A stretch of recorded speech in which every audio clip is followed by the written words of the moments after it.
Streets of New Capenna is bringing us 5 new Commander Precons, and we gotta know, are they worth buying? They cost around $40 each, all have some decent reprints, some fancy new cards, and our Precons now come with a Collector Booster Sample Pack. Our first question has to be, what the heck is a Collector Booster Sample Pack? Well, they're called packs, but they only have 2 cards in them, and from the Wizard product website we can see one card is a Booster Fun Treatment Rare or Mythic Rare that you can also find in a normal Streets of New Capenna Collector Booster. However, this card cannot be a gilded card, which is a bummer, and in 20% of sample packs, it is a traditional foil, which is also a bummer. The other card is a foil Golden Age or Skyscraper, common or uncommon. Yeah, not being able to get gilded cards is sort of a bummer because those are the top version of the cards in this set, but enough whining about that. Let's get back to the decks and see, do they justify this $40 price tag for you and what you're looking to add to your collection? Here is what I will be covering in the video, and by the end, hopefully you can feel confident on deciding what you want to buy, whether it be all of them, some of them, just some singles, or maybe we'll sit this one out entirely. And then comment at the end with what you're going to buy. You can use hashtag New Capenna Commander for the algorithm, buy from Card Kingdom with my affiliate link in the description if you want to help the channel out, and of course just liking and subscribing goes a long way too. Now let's get into it. Our 5 new commanders are all 3-color shards, and I want to start with what I think is the heads and tails best precon for Streets of New Capenna, pet puns intended, Cabaretti Cacophony. Led by Kit Canto and her second in command, Fabine, we are Naya tokens. We want to go wide and smash, and the reason I like the deck is we have some valuable reprints, some pretty sweet new cards, and I think it's just a fun game plan. For valuable reprints, we have Selvala, who also has Parlay. We have Kazul, who is just an awesome card and one I'm excited to add to the collection. Thunderfoot Baloth is a solid way to make our board of tokens a real problem.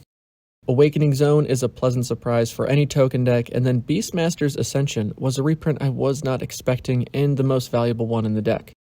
And you may know, I always complain about the mana bases in these precons, but one positive we're finally getting in these is they all come with a filter land, which is at least $6 as a nice little add-in for each precon. So the reprints alone, when we include the other things like Soul Ring and Arcane Signet, get us pretty close to the price of the deck. But let's check out some of the new favorite cards as well.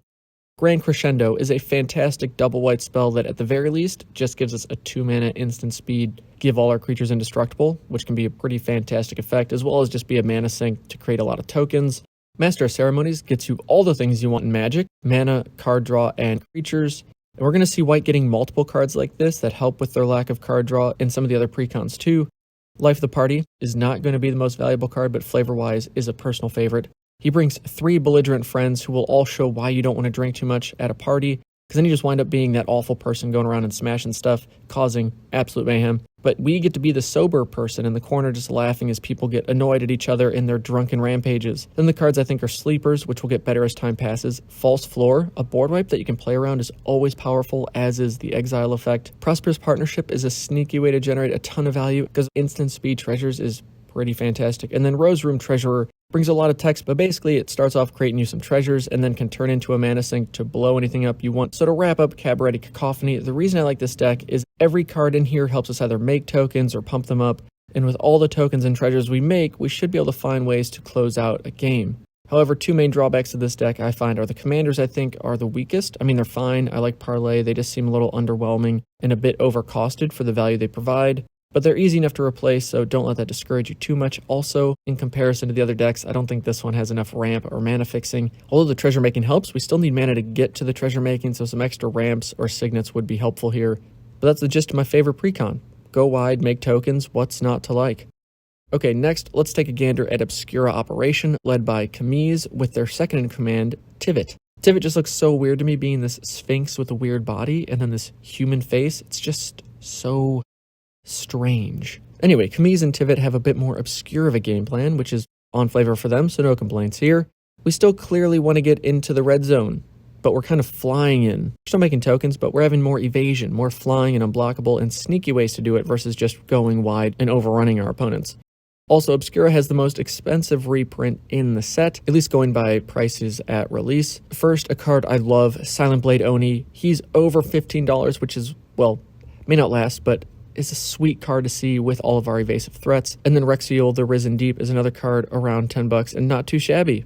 Then there's Fallen Shinobi, another $6 reprint, again, big value generator with our evasive creatures. And then if we creep down into the $5 reprint area, we get this sweet Throne of Eldraine Brawl deck reprint. Alayla is here and doing well for us, helping us create that fairy army. Then we have Strionic Resonator with some sweet new artwork, and Quietus Spike as another solid reprint, both being around $5. We have some spicy new cards as well. The ones I think you'll like the most or be the most excited about would be Aerial Extortionist and Smuggler Share, more white card draw effects, which we can always appreciate. Life Insurance with its captivating artwork and an effect that I like being a double-edged sword. It's a new Extort card, which is fantastic, but that life loss every time a non-creature dies can also be a huge problem. Good risk to reward, as life insurance often is, I guess. Another enchantment, In Too Deep. I just really like Split Second, and this can hit Planeswalkers to really stop a combo in its tracks, make our opponent have to hit that reset button. Change of Plans is some potentially fantastic protection for your most important creatures at instant speed. And Cephalid Facebreaker, always being unblockable with the potential of getting some additional effects of another creature in play, can be quite good.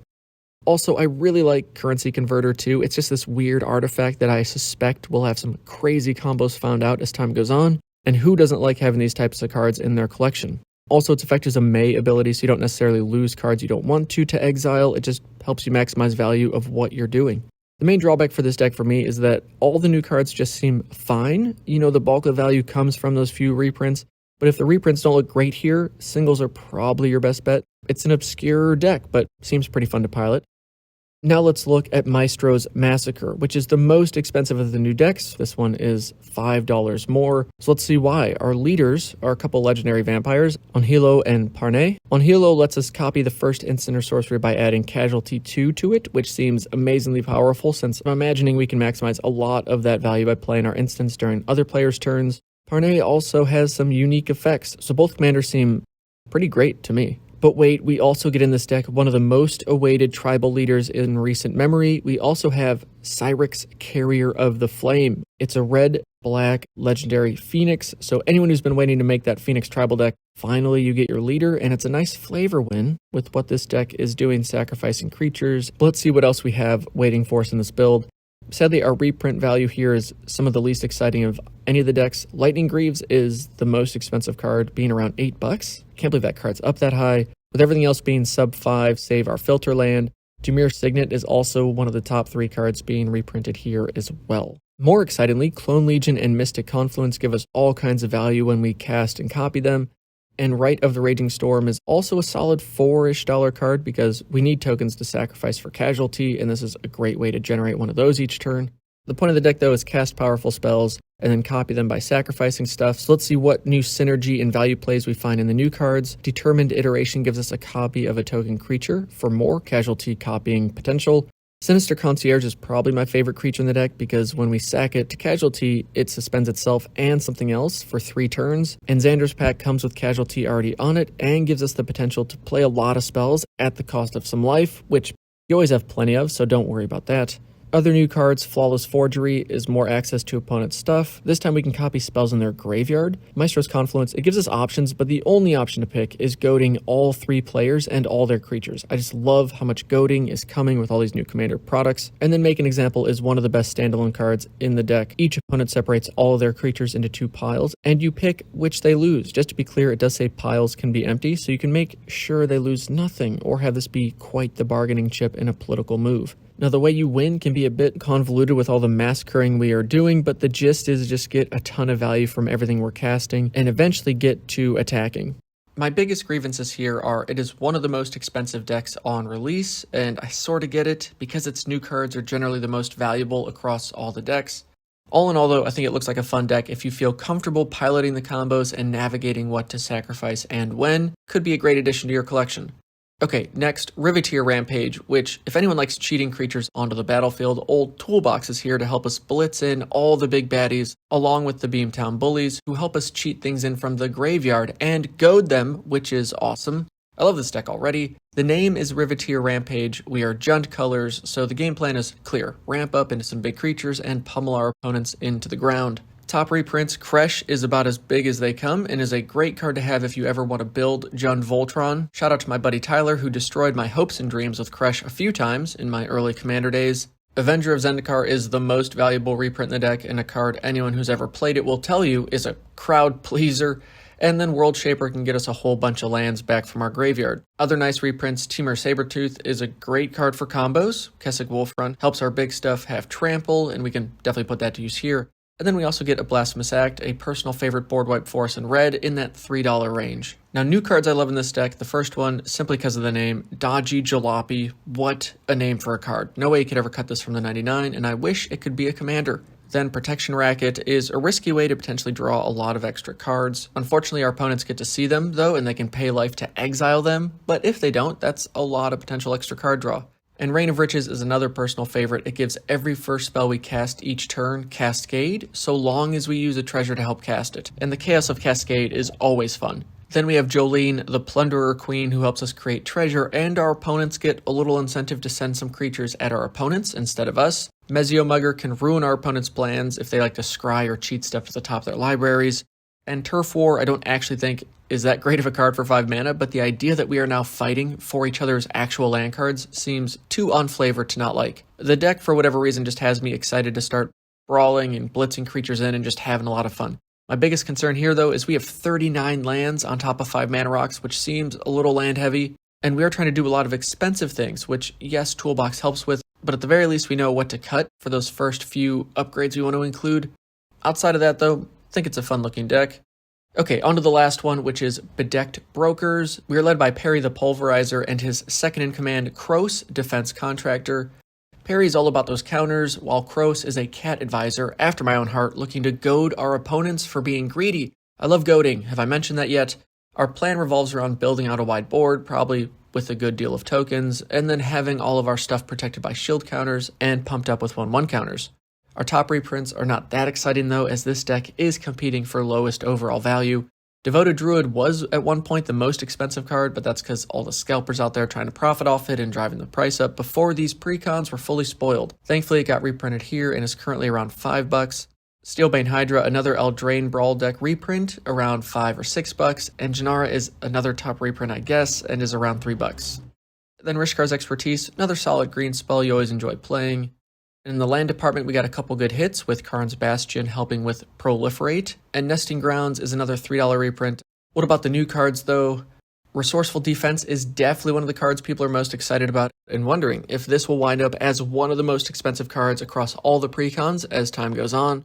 Gavel of the Righteous, I think, is awesome, and a fun equipment card, and then Broker's Confluence brings a ton of flexibility with its modes to pick from. On top of this, potential Contractual Safeguard is another instant speed spell that can protect your whole board.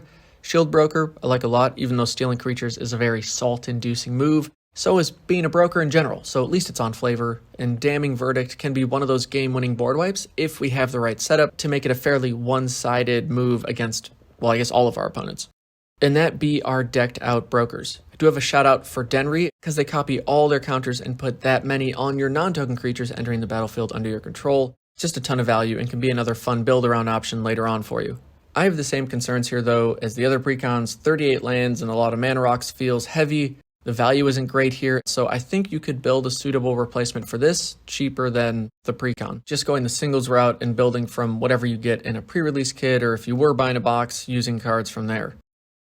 But now on to the final question, should you buy these? If you want to look through each deck, I'll put a link in the description as well so you can see every card and the value in each deck if that'll help in your decision making. The reasons to buy these though, first is always uniqueness. Whether you're a new or experienced player, I never fault someone for buying one or multiple of these decks if they will be a new color combo for your collection or a new line of play you don't normally build. I think the game plans are fairly unique, even though each often uses tokens and cares about tokens. For now, it doesn't feel like overkill, but I hope Wizards starts to move away from the tokens creation, because I could see that getting a little stale if it continues to be the main theme for a few more sets. Second, if you get them at a fair price to start building your collection, I would not pay over $50 for any of these, but if you can snag them for 40-ish bucks or under, I think that's a fair price for any player. Or I guess third, you just enjoy precons and want to buy them. Hey, get after it. Good luck with opening your sample packs. But the reasons I wouldn't buy them is they're too expensive. I'm seeing reports of these being over 60 bucks. No way I'm paying over 60 for any of these. And you should definitely go to Card Kingdom then, because they're all well below that number. I also wouldn't buy them if you're not going to play the precons as is for a bit. If you're just planning to upgrade them right away, typically you're far better served with buying singles. But outside of that, I'm fairly happy with how Wizards made these decks. They all seem fairly fun. I just wish the price was a little lower. I've not made my mind up yet, but at the very least, I'm definitely buying some singles from this latest group of Precons. And with that, I would love to hear what you're planning to get and why, so let me know in the comments. Tell me who your favorite Precon commander is. Definitely curious how y'all see these decks. And tell me which alternate commanders I need to make deck tech videos for. I'm working on those videos next, so let me know and you may see it pop up soon. Like and subscribe for more content.